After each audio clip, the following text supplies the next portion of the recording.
Ooh, Lord, my eating has been very weird. I've actually been losing weight during quarantine, mainly because I have time to exercise and I have more control in many ways over my eating.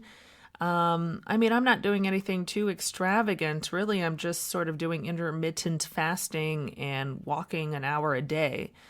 And it's just so much easier to do all that stuff when you're at home and you have control over yourself, where you got to be and when. And now I literally just have time to walk. And it's something I look forward to every day. But my eating has gotten so weird. So, as I said the other day, I think it's important to focus on the things or talk about the things you don't really want to talk about. And so this eating thing is kind of my dark little secret right now. So I live to eat, really. Basically, the two things I look forward to every day are, well, let's say three things are eating, going for my walk, and going to bed or sleeping. That's kind of sad, to be honest, but it's the truth. I spend so much time eating is a good time. It does two things. It uses up time and it also just makes me feel good. It's like a drug, you know? It's like it's so easy to come by and it makes you feel good, but at the same time it's something that you should do, you need to do every day. But I feel like I get off of work and I'm thinking like, God, I have this all this time. I always say like it's kind of a curse, when you have a lot of things to do and the time to do it, you don't have an excuse. So I have this feeling of like, oh my God, like I see the day stretching out before me when I get out of work and it's like, oh my God, I have so much stuff to do and I have the time to do it. Oh, the horror. And a lot of time what happens is I get out of work and then I fall asleep because I don't want to do the things that I have to do. I get overwhelmed. And so I tend to fall asleep. And I mean, granted, I do wake up early for work and stuff, and it's kind of exhausting, but really, I don't think that's normal. I don't think that's a sign of good mental health and well being to just pass out. And I've taken like Adderall and will pass out anyway for 3 hours after work. It's insane. And then I wake up and it's like, oh, it's time to eat. Whether I'm hungry or not, it's time to eat. And, I go through the delightful little drama of, oh, what am I in the mood for today? What am I going to eat? And so for the last, I don't know, few weeks, I've been going out to, well, not going out to eat because I don't eat out, but I pick up something outside of the home every day. It's crazy. Because at the beginning of quarantine, I was all about staying at home, not having contact with people, making my own food, which probably contributed to a fair amount of my weight loss. But now it's like, oh, I'm doing intermittent fasting. I could eat what I want and I'm getting whatever I want. And so, the whole the dance of, figuring out what it is I want to eat. What am I in the mood for? Figuring out, how to get what I want. And then, ordering it, picking it up, etc. That takes up a fair amount of time. And then I get to enjoy it and I get to eat it. And, with the fasting, I stop eating at 6 p.m. So, I get to enjoy, I'm usually eating by 4 or 5 or something. And so I can sort of stretch that out until, the clock strikes at 6. And the other thing is, further illustrating my living for eating is that, with intermittent fasting, you get full kind of quickly. So I will be full, let's say I start eating at 5 o'clock. I'm full by 5:15, maybe 5:20 or something. And nope, I still have another 40 minutes left, so I'll just keep on eating. It's like my body's done, but my emotions aren't done. So I eat until my emotions are satisfied, not until my body is satisfied. I go way beyond that, and a lot of times it leads to overeating, and I just feel kind of afterwards, and that makes me want to go to sleep all over again. But then that's usually when I walk, so I have to like force myself to get up and take a walk. Even though I love it, it's like physically difficult to get up and walk after you've eaten and your sugar is spiked, because Lord knows I'm not eating the healthiest stuff, so I'm feeling pretty groggy and tired afterwards. I was journaling, within the last couple months or something, and I was wondering, like, why is eating so interesting or important to me? And part of the reason, it makes you feel good. It literally just makes you feel good. It tastes good, you feel good, and it feels necessary. You need it to live. So it's not like, shooting up or something. You can sort of justify eating, but it's a time user, and I get very anxious. I get anxious when I have a lot to do and I have no time, and I get anxious when I have a lot to do and there is time, but I'm just overwhelmed by what I have to do, so I don't want to do it. So eating takes up a lot of time because, like I said, there's the whole dance of figuring it out and getting it and blah, blah, blah. There's the eating it. And then there's the time afterwards where you feel satisfied. And a lot of the time I want to go to sleep. And so the whole dance of, figuring out what I want to eat to, the nap to waking up afterwards, that's eaten up a huge chunk of time in my day. And, that is no bueno.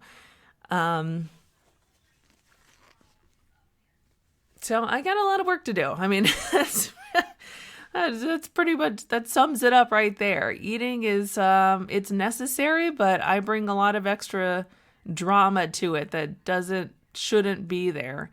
And, I don't know. I bet if I looked up, like Overeaters Anonymous or something like that, I'd probably find a lot of stuff in common with what I'm talking about right now.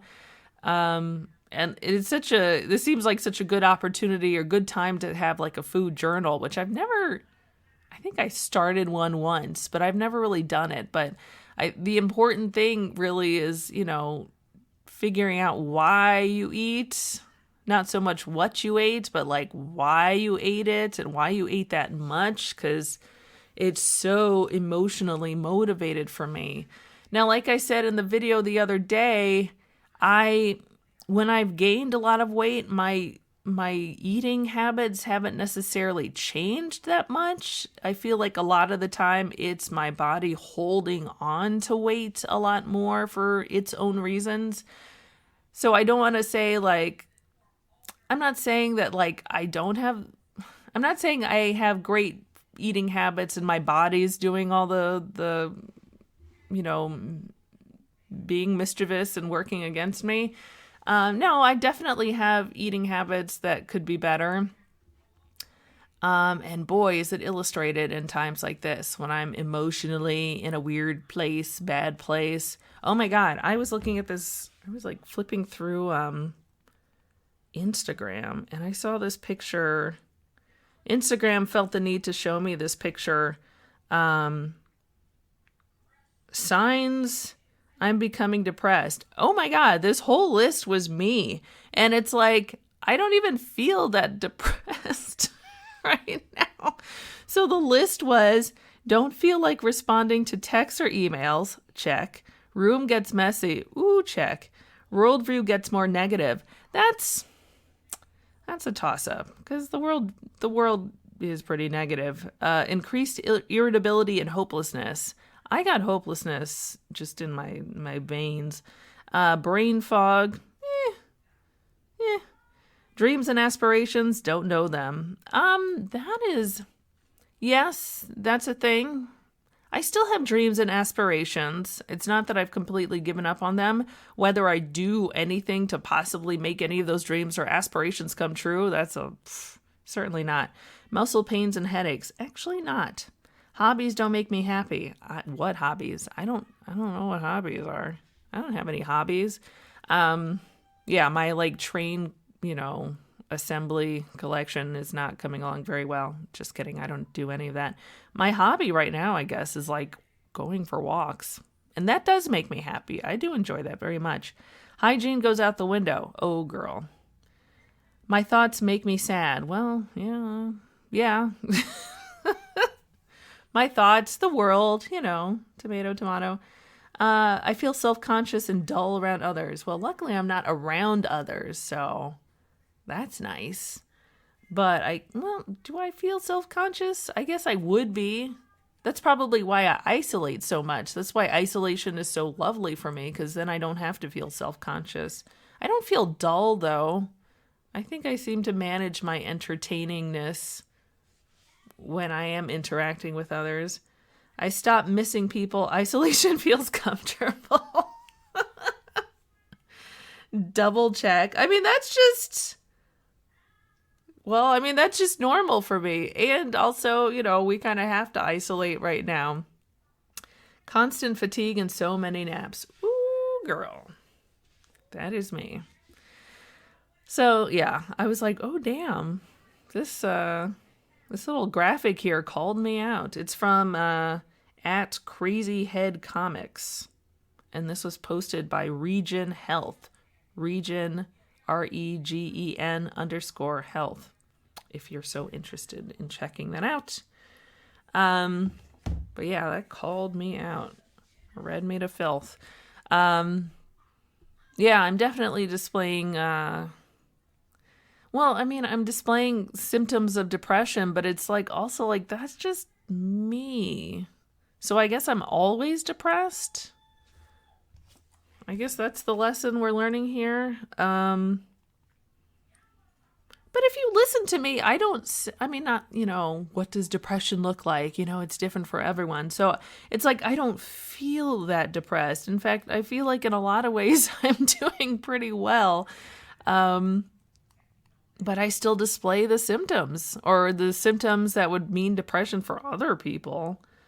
I got this message from my ex the other day, because he knows that I've always had issues with depression and anxiety and stuff. And so suddenly he was, bopping along through life. Everything was great. And then suddenly he had this crazy depressive anxiety episode or something that was so drastic and new to him. It blew his mind, and he was on medication and blah blah blah. And I guess suddenly the medication wasn't working, and he was so upset that he reached out to me.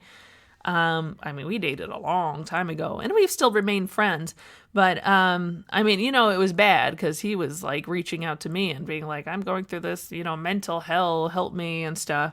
And so he wrote me this email the other day. He says, I just wanted to let you know that I'm doing 1,000,000,000 times better. I underwent a medication switch in the spring and it fixed everything within a month. And I'm like myself again, but with better perspective and stuff, which is good given how horrible everything is outside right now. And I said, yay, awesome. In all the years I've been taking medication, I have no concept of what you've just described. Oh my God, what medication is he on? It cleared his skin and watered his crops and all that stuff.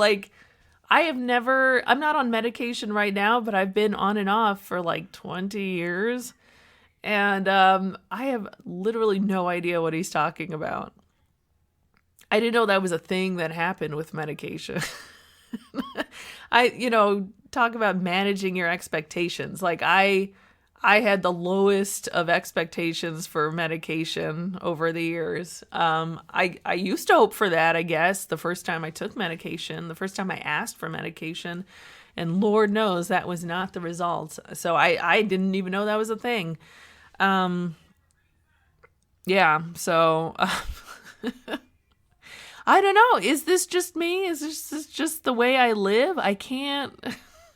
I honestly can't picture another outcome, and I don't know, maybe I'm manifesting depression or whatever, but I don't know, this just seems normal to me, and I can't imagine anything else really. But at the same time, I still sort of strive and hope and expect for things to get better.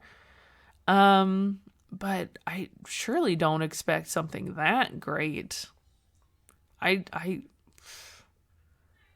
don't know. I cannot picture a life like that, really. I'm not sure what I've been picturing when I expect and hope for better, but it's certainly not that. It's not that sparkly and pretty.